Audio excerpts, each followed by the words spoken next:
जैसे आप वैसा आपका संसार, जैसे हम हैं वैसा ही हमारा संसार होगा।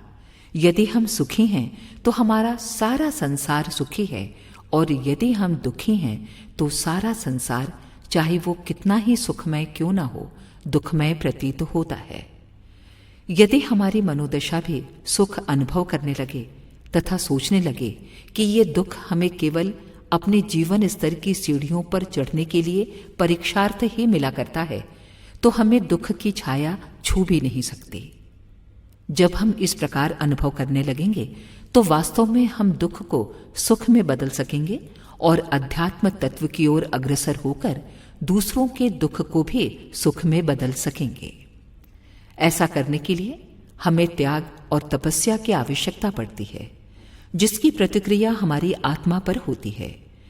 यदि हमारी आत्मा इन सबको सहन कर लेती है तो वास्तव में हम में एक आध्यात्मिक शक्ति का विकास होता है, जिसका निर्माण हम अपने विचारों द्वारा ही करते हैं।